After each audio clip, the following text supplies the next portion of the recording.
Worcester. So, you guys came over here and toured with Devin Townsend, and now you guys are shipping off. How long have you guys been here? Oh man, it's been a month or 5, almost 6 weeks. I think we got here like October 7th or something, so it's been like 5 weeks. And you've kicked it off with Devin Townsend, and in the last few dates you've just been bopping around, correct? Well, the story is that we were originally supposed to do another tour, which was confirmed, and then we booked our flights, and then that tour fell through because they decided to push it to December. But we had already booked our flights, so we were like, fuck off, what are we gonna do? So then the Devon option came up as an alternative, and it started more or less at the same time, also on the East Coast. So we decided to do that, but it was only half as long. It was only like a good 2.5 weeks. And it finished in Vancouver, while the other tour finished on the East Coast. So we decided to do it, but all the time we didn't really know what to do after the end of the Devon tour. So then at one point, after our agent didn't manage to get us on other tours because it was too short notice, we just decided to send out a couple of mails through Facebook because we realized we had to drive back from Vancouver to Boston where our flights were out of. And what started as a feeble attempt to try to get 2 or 3 shows on the way back turned into a full tour with 12, 13 shows. That completely worked out then. Yeah, it totally worked out. And, I mean, obviously with 2 weeks prior notice, you can't expect miracles, Yeah. But, some of the shows were really good. New York City was awesome. We had 150 kids there or something. And Pittsburgh on a Monday was really good too. And then there were some weaker shows, but it's of course when you book it so short notice, you don't really know what you get. But we made our gas money back and more than that. So it was it was a full success in that regard. It was the last show of the tour tonight.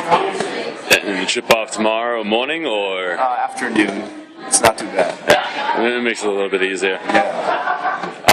How many times have you guys been to the States? That's our 3rd tour over here. We did one tour in 2008, headlining with Alessa and Lair of the Minotaur and Intronaut on the West Coast, and then we supported Between the Bird and Me this year in April, May. And this is our 3rd tour now with Devon, and then actually if you want to consider this the last 2 weeks a separate tour, it's going to be our 4th one.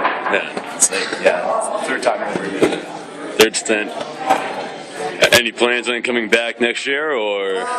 We might. We don't really have precise plans yet. Booking in the US happens so late. Usually we're 2, maximum 3 months before the actual tour. You really know what's happening. In Europe, it's more our planning right now is for May. So we don't know yet. If we get a good offer, we'll come back. If not, we'll probably release our upcoming DVD first, and then the new album, and then come back on that album. I have a feeling we're going to be back next year. So you have a DVD in the works? Yeah. What's that going to consist of? It's a huge project. It started as just we were taping the record release show of Heliocentric in 2010. We played with a big orchestra, not entirely, but with 13 people, basically all classical musicians. Played the entire Heliocentric album pretty much, and we just wanted to release that, but then our documentary filmer has been with us for the past 1.5 years, pretty much all across the globe, between China and the US and Europe, and we've collected shitloads of material. So right now we have this big pile of material. It's almost 120 hours that needs to be put in order and edited and cut, and filmed a bunch of shows big European festivals, to club shows in Hong Kong, to shows in the US and Europe, and we still have to decide what exactly we're going to do with it, but it's going to be it's more going to be a movie about this band than it is going to be just your typical concert DVD. Yeah. And then new album some point next year? Yeah, it's written. We're going to start recording in February.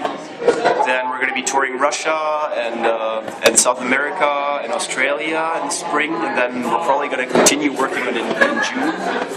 And then it could be released next year, but we're probably going to push it until 2013, just just because we want to do the DVD first. But it's all still like in the process of shipping. So.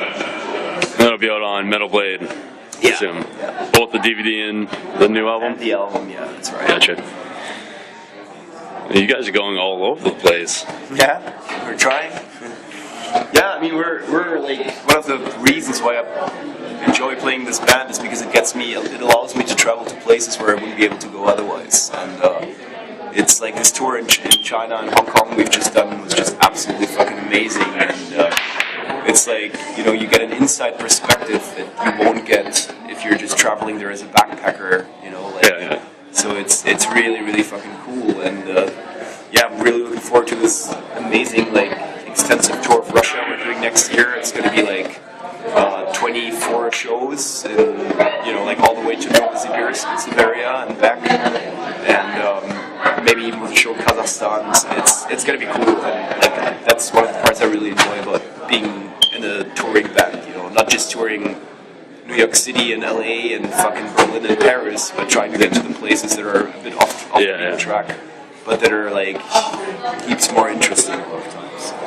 What's an interesting place that you've played? Hard to say. Shows in Eastern Europe have been pretty amazing. We played a tour in Ukraine in 2008. That was pretty sick. Old Soviet theaters with like red velvet curtains and like seated audience and just totally weird, but in a cool way.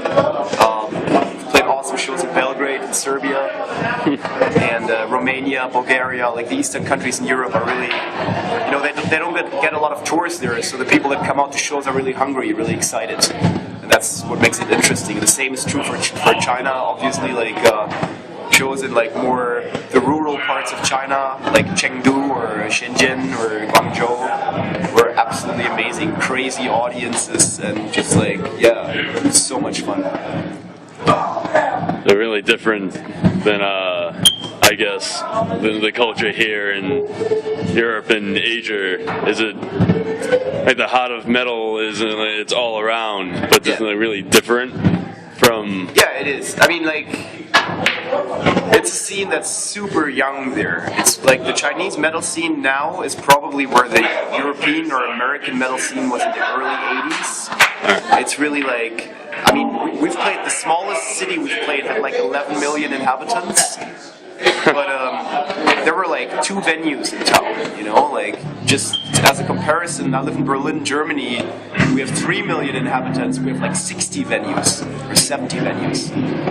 So it's like, that shows you that there's just not a lot of places to play, and that the whole scene is basically in the process of shaping up and getting somewhere. And that's exciting, because it's like, it's really a frontier in a way, you know, like you're getting to places where not a lot of people have been to, especially bands, and that makes it really exciting. And like we played a coffee house show in Shenzhen. It was in a coffee house, and I think none of the people attending that show had ever been to a metal show before, but they still kind of knew, like, instinctively how to behave.